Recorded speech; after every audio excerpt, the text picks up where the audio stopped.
Ayan, pwede nakatulog.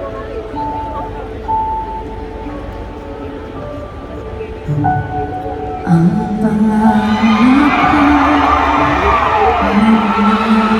sa'yo, sa'yong ganda ang puso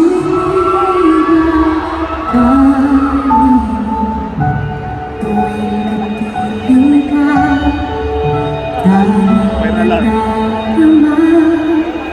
ang pagsilip na bituin sa iyong I don't know. Ano po ba yan? Sa smoke? Kasi dahil sa smoke natin. Wala naman kayo nakikita ibang smoke. Ay, sorry. But guys, whatever it is, please do not panic.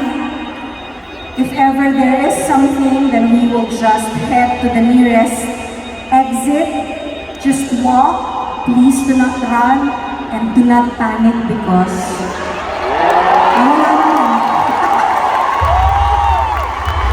kailangan ko lang i-address just in case. But just in case anything like that happens again, just don't panic. Pumunta lang po tayo sa nearest exit and we will be just fine. Okay? Let's do this.